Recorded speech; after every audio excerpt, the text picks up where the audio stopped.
Hey guys, subscribe for daily content. And if you're shopping for gear, make sure you check out the description for the newest items at some of the very best online retailers. There's also links for some of the items that I personally recommend. Thanks! What's going on, YouTube? Metal Complex here, and today I've got another interesting knife review slash knife overview to share with you guys. This is the Kershaw Remnant, a newer offering from Kershaw featuring a button lock. This was that knife that I unboxed, and I was so confused by, the feeling of the internals. It seemed to be a spot right here where I could feel something, And I took it apart and found that there was some sort of weird little nub on the inside. And somebody in the comments pointed out it's probably has nothing to do with that. You're probably just feeling the initial engagement from the plunge lock, and upon closer inspection, he was right. I'm just feeling that initial, where the plunge lock starts to engage there. So while this does have a little bit of a snappier feel, it's not necessarily doing anything special, but I figured I'd point that out right at the beginning so that we didn't have to, dance around that mystery. There are some other things to talk about, though, for sure. Thanks so much to Kershaw for supplying this knife for review. Thanks to my patrons for supporting me. This knife is available. I'll link it down in the description. It does help my channel when you use those links, but that's up to you. Let's go ahead and get a measurement, of this knife. The overall length of the Remnant coming in at 7.5 inches. Blade length, 3 1/4. Cutting edge, a little over 3 1/8. About some size comparisons, any custom scales you find in this section can be found down in the description under Original Goat and others. Up against the 8010 and my own Excalibur. I'm not going to say that this is a small knife, but it is certainly nowhere near the size of some of these larger knives. Let's put it up against the PM2, the Spyderco PM2, in case you don't know who made that knife. Some people don't know, not you. I know you guys know, but every now and then someone's like, who made that? Up against these two here, it's definitely closer to the size of the Para 3, but also still longer and with quite a bit more cutting edge. And then finally up against the Benchmade Griptilian, or in this case, the Ritter Hogue and the Hogue Deca, which it most closely compares to. How is the action? So there was another knife that I was confusing this with. And I was like, is this that one? Didn't I review this? The other one was the Kindred. And I was irritated by that one. And again, keep in mind, I didn't pick these up from some other viewer or some retailer. I was sent this directly by Kershaw, by Kai USA. This and the Kindred. Am I saying? I don't want to mix these two up. The Kindred, a cheaper knife, was disappointing. The action was, like the pivot action was, okay. And then I could deploy it, right? Pivot action, not very good. And the lockup was not very good. Up and down play and left and right play, no matter what I did with the pivot. This knife initially seemed to not have that issue, and it seemed to have a better detense. And I think during the unboxing, I was really focused on that. Carrying this and using it and messing with it and doing my usual thing, it started to kind of be that same deal. Internally, it's okay. I can feel, here's the thing. I can get that button pushed just right and it'll drop, right? A lot of people will sort of, why pay so much money to get super smooth action when you can get drop shut action on a super cheap knife? Drop shut alone is not top tier quality. That's something that's plenty capable, or it's plenty possible on a knife that is otherwise not very good in terms of action. This is kind of one of those examples. I can feel those bearings kind of bumping over little potholes in the... I'm not going to say it feels bad, but it's like maybe it was over tightened at the factory, or I don't know. But I can feel that, and at the same time, I'm not super excited about the lockup. We're going to come back to that. But yeah, in terms of being able to deploy it and manipulate it, yeah, it's fine. But I'm not going to sit here and tell you the action's good. No, I mean, I think maybe if this was someone's first pocket knife outside of Frost cutlery, this would seem like the greatest pocket knife in the whole world, right? But as somebody who's handled thousands of knives, I have to nitpick this stuff because you guys consider whether or not you want to buy it, right? So yeah, it's plenty functional. There's nothing wrong with the action in terms of how it functions, but it's not super impressive for the price point. Let's do carry profile thickness up against the Spyderco Para 3. It's about the same, and the scales are contoured as well, which is nice. We'll talk more about that here soon. Length and height up against the PM2 and Para 3. This is a very easy knife to carry, very lightweight, compact, very classic knife profile. They're not really doing anything special here, right? Got that almost Gareth Bowl. It's not. You know, the Gareth Bowl of Chamois is super cool knife, classic profile, just super duper fancy, right? But it's kind of got that, could be a, hillbilly cousin of that knife, something like that. That's such a bad way of putting that. You know what I mean? Look up a picture of the Gareth Bull Chamois and you'll kind of understand. It's not exactly this. It's far from exactly the same, but it has that simple classic profile. Let's do, let's measure the blade stock thickness. Lost my train of thought there. Blade stock thickness, super duper thin, 105 thousandths. This has a nice thin blade. Kershaw does a good job with their heat treatment. We'll talk about materials now because it's time to weigh it. So for materials, micarta, contoured micarta, nested steel liners. And then we have D2. Not a bad steel when you're looking at super duper inexpensive knives. In fact, not a bad steel at all. I think people forget. Let me point this out. I always run defense for D2. As much as I understand that people don't want to see it at higher price points, D2 will outperform the vast majority of steels in the budget territory. I mean, honestly, if we're talking about steels that we regularly find under $100, I'm not talking about Sprint or special this or that or sales or what. I'm talking about the steels that we find, the ingot steels that we regularly find in sub $100 knives. D2 will be at the top of edge retention if you really value edge retention. Edge retention is not the end-all be-all of steel performance. But when you have really good geometry and the D2 is heat treated properly, it will blow the doors off of most other, ingot compositions we find in this territory. However, it is a very, very cheap steel. It's very cheap to work with. It's very cheap to purchase, all of that, right? So when we see it venture too far past like $40, people are like, pass, right? And I get it. You want something that's a little bit, it's got a little more going on, maybe a little more well-rounded, right? But yeah, so D2, I don't know how this gets changed. Probably because I toss it. I don't have like a dedicated spot for this thing. 2.6 ounces is definitely what I consider to be ultra lightweight and pretty good balance. I mean, it's a half an inch back from the pivot, but not bad at all. Let's do a hardware check. I'll get out my tools. As per usual, my tools are very inexpensive and very recommendable. You can find them right down in the section of my description that talks about the tools I use on this channel. This is a T8. That's the pivot. The pivot is captive. Then we have T6 for everything else. It's a plunge lock. If you've never taken apart a plunge lock before, they can be slightly annoying with that little spring, but far from impossible. In fact, it's pretty easy. As long as you have the right tools for the job, you should be good to go. Okay, this is a pretty straightforward review. This is not an American Kershaw. This is a Chinese Kershaw. How do I know? Because it says China right there. A lot of newer people either assume that all Kershaws are made in China or all Kershaws are made in the USA. Some of them are made in China and some of them are made in the USA. Usually you can tell by, the price tag. The Chinese ones are going to be cheaper and the USA ones are going to be more expensive. Up until just a few years ago, the Chinese Kershaws, I was like, ew, no, they're not good. And then the USA stuff was like, yeah, it's pretty good. Now, the vast majority of both their Chinese stuff and USA stuff tends to be very good. For example, the Kershaw, it's the crossbar lock, the elongated crossbar lock, is actually a spectacular knife. I thought I had it up here, but maybe not. People in the comments will know what I'm talking about, but that crossbar locking knife they did was really good and had a reasonable price tag. They tend to be a little higher than their, Chinese budget competition. But, I mean, my goodness, the fit and finish was excellent. The lockup was great. The action was great, right? And then on the flip side, their USA stuff, their launch series, the Bel Air, I mean, so good. We're at the point where anymore, I don't expect anything less than excellence from Kershaw. They really are an amazing company.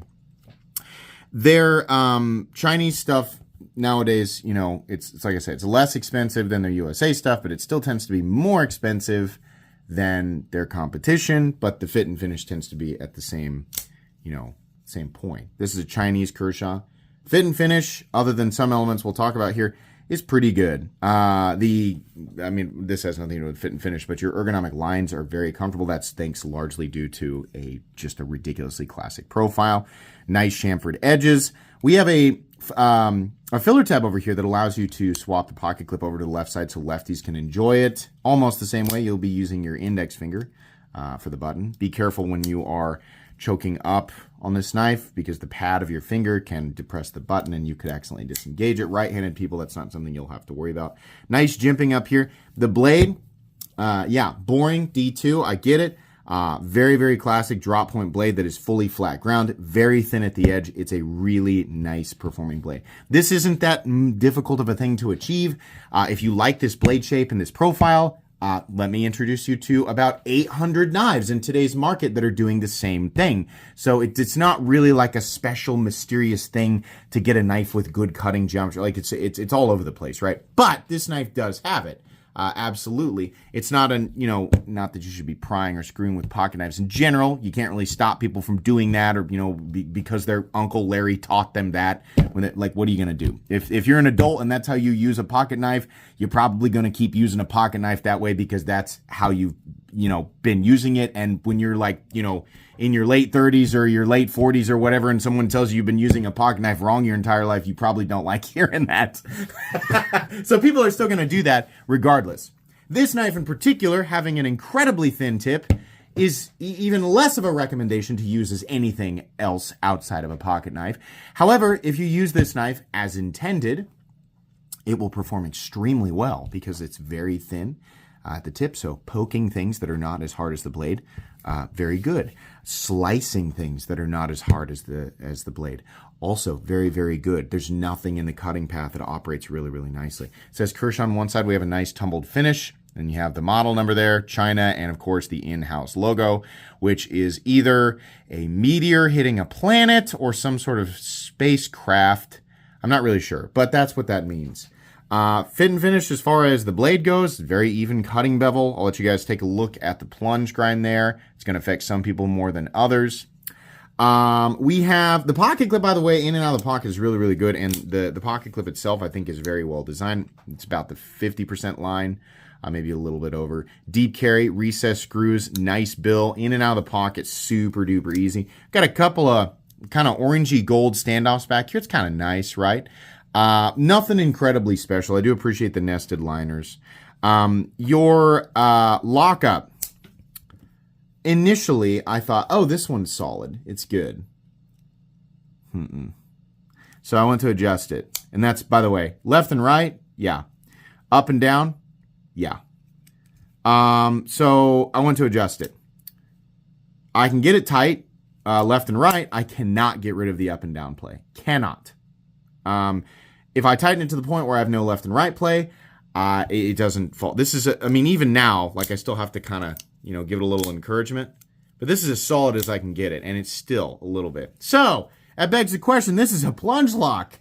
They're already not known for being super reliable in terms of lockup. And you got up and down play. Does it disengage? No. Actually, it does. I've had knives that feel much more solid and that have disengaged, right? But so this has up and down play, which is annoying, but it's not. Any more force than that, and it's definitely abuse. Like you're definitely having to go out of your way, right? You're like throwing your knife or something like that. So I don't think that at least mine's going to disengage. But like this, I read Blade HQ's description of this. They describe it as solid lockup. I think it even says that on the Kershaw website. It's not. And this is the second button lock from Kershaw that has done this. I don't like these. I think these need to be revised. There's the one that it was literally right there. This is a Chinese Kershaw. And it's a great one. I keep forgetting the name of it, but it's an awesome one. There's the model number right there. Like, this is really good. In fact, I'll just give this one an appearance here. If you're considering a Kershaw at this price point, this is the one that you want. I keep wanting to say incendiary. That's not it. Iridium. God, I'm sure you guys are all screaming that. I was like, it starts with an I. Iridium. Yeah. This is great. And it's, I feel like somewhat similar in terms of price. The action is phenomenal, right? Completely and totally solid lockup. Great cutting geometry. It's just not a button lock. But in my opinion, the crossbar lock is going to be more reliable. And honestly, I think this knife is a little more stylish, right?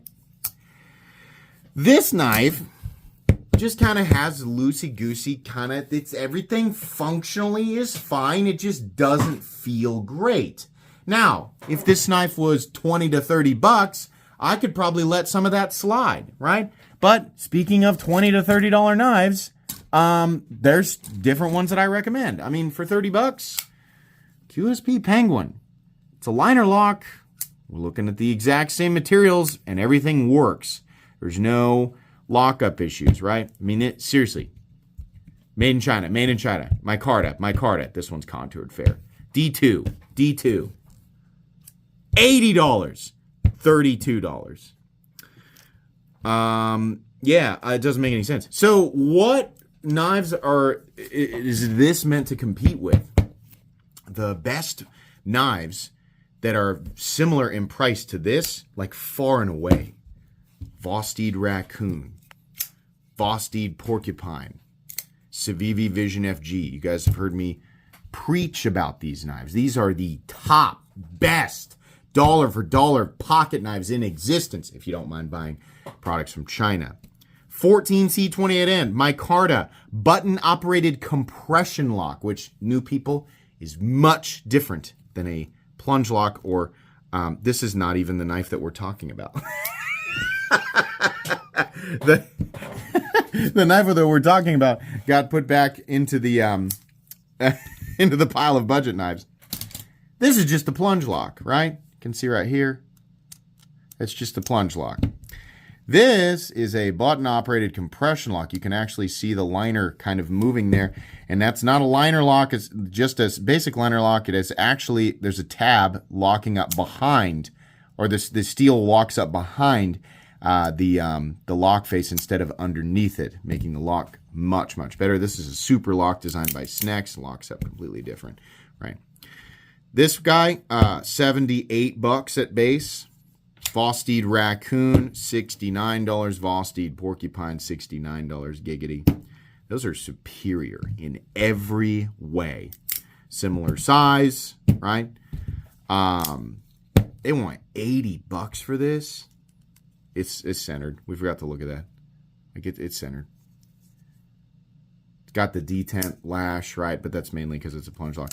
No, not at all. Like seriously, like there's so many other Kershaws that I'd recommend at this price point are a little lower. But if we're talking like knives in general, let's reduce it to knives under $100.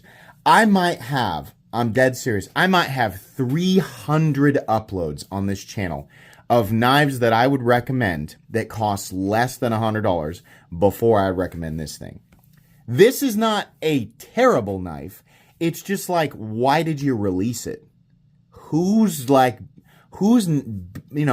on Kershaw's door going, I need an $80 Micarta and D2 button lock. Like, who's asking for that? So yeah, I think, if you buy this, if you're like, I've got $80 burning a hole in my pocket and I have got to have, that Remnant, then okay, I think you will be kind of beginning to almost think about being satisfied with this knife in the best case scenario. For literally everybody else, I think you'll be massively disappointed. No. Check out my cheap knives I like playlist for 250 plus uploads of knives that I recommend. So yeah, literally, I forgot. It's literally almost 300 uploads. So yeah, I wouldn't buy this. Sorry, but I appreciate Kershaw sending it to me for review anyway. That's gonna be it. Please make sure to follow me on Instagram at metal_complex. If you enjoyed this video, leave a like. If you'd like to check out my other content, I do, of course, have lots of videos of knives that are either expensive or inexpensive that I do or don't like, so check those out. And if you enjoy all my content, go ahead and click on that Metal Complex logo right there and subscribe because there's definitely more coming. Thanks again for watching, everybody, and have a great day.